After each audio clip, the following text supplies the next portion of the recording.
Therefore, we ought to worship, honor, and praise our God and trust in Him. Trust in Him, which is the flaw that there is in different congregations, in believers that do not trust in the Lord. When someone is sick, when someone goes to the doctor or the hospital and the doctor says, you have cancer, and you are filled with worry, and you even cry and are filled with despair, and you become depressed and lose hope. And so you do not trust God. You do not trust that God is powerful. You do not trust that you are coming to church and that here God has spoken to you through prophecy and has made you many promises. Therefore, those promises, where are they? When in the moment of bad news, you become worried, anguished, filled with fear and doubt, and so you are distrusting God. And that is something that always happens to the believers, because the believers, when they look for me or they write to me and they tell me that they are worried, that they have to go running because they have been threatened, because there's a threat against them. And so they go and hide. And I said, well, who have you believed in? In a dead God or in a living and powerful God? God is power.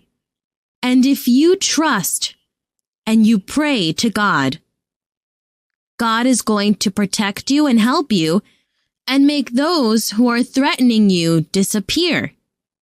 Because God is more powerful than those who are threatening you.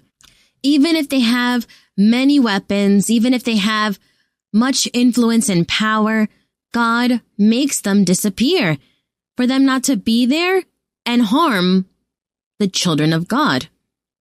But then you are filled with fear and you distrust and you begin to doubt.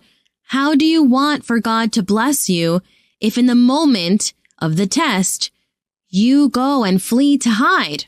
And you are filled with despair. You cry and say, what do? I need to flee. We need to leave here immediately. No, God is power. I'm going to kneel.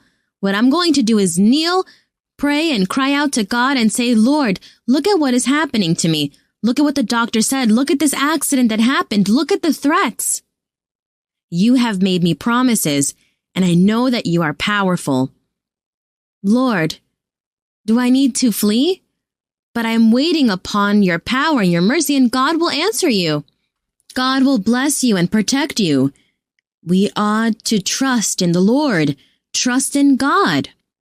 The same thing goes when you have needs, when you do not have a job, when you don't have documentation.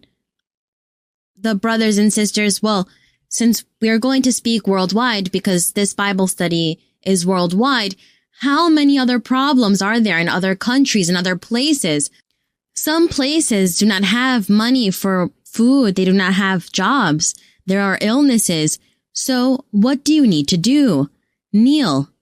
Ask God. Trust in God. And think and reflect upon the promises that God has made you. But we ought to trust in the Lord, because if we do not trust, that does not please God. Because then what type of believers are we? What type of followers are we if we do not trust in Him? We ought to trust in the Lord fully. Fully. That is why here in a psalm it says, even if an army comes against me and is encamped all around me and wants to destroy me, I will fear no evil, because God is going to be with me and He will protect me and keep me. That is what a psalm says. So, trust in the Lord. We ought to trust.